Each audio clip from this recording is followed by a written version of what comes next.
जय मसी। हेर्नुस् आज म चाहिँ यसरी जंगलमा यो सुन्दर ठाउँमा छु अनि यो सुन्दर ठाउँमा हुँदै गर्दाखेरि चाहिँ मेरो हृदयमा एउटा कुरा आएको छ अनि त्यो कुरा चाहिँ मलाई तपाईहरुको सामु भन्न मन लागेको छ।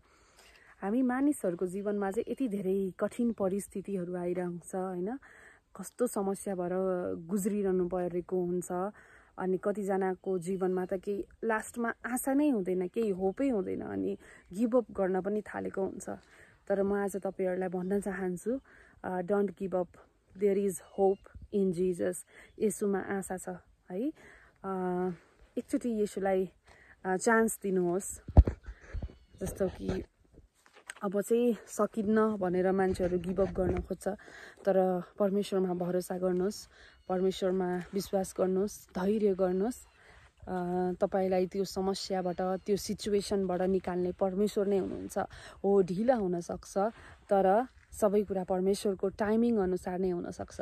तर त्यो समयमा चाहिँ तपाई प्रार्थना गर्नुहोस्, धैर्य गर्नुहोस्। जसरी जोना पनि अनाज्ञाकारी भए अनि तिनी चाहिँ जसरी समुद्रबाट माछाको पेटभित्र गए अनि तिनी 3 दिनसम्म अनि प्रार्थना गरे, त्यहाँ भित्र उनी पश्चाताप गरे र परमेश्वरले ठीक समयमा 3 दिनपछि निकाल्नु भयो। अब धेरै कुरा यो धैर्यतामा चाहिँ धेरै कुराहरु पनि छ। जस्तै अब एउटा विशाल रुखलाई हामीले हेर्यौं भनेदेखि 81 रुख त ठुलो हुँदैन, तर त्यसलाई टाइमिङ चाहिन्छ। त्यस्तै हो, हामीले धैर्य गर्नुपर्छ। सबै कुरा परमेश्वरको समयमा ठीक हुन्छ। जस्तो परिस्थिति, गाह्रो परिस्थितिबाट पनि परमेश्वरले निकाल्नुहुन्छ, बचाउनुहुन्छ। नडरा, म तँसित छु भनेर भन्नुभएको छ। परमेश्वरले प्रतिज्ञा गर्नुभएको छ। यो कुरा चाहिँ हामीले बिर्सिनु हुँदैन। कस्तो असल दिन, कति असल, कति आनन्दको दिन जब हामी परमेश्वरमा विश्वास गरेर जीवन जिउँछौं नि। जस्तो समस्या आए पनि हामी डराउँदैनौं। हामीले यो कुरा बुझ्छौं कि आँधीहुरी त जीवनमा आउँछ तर बचाउने परमेश्वर हुनुहुन्छ। हालेलुया।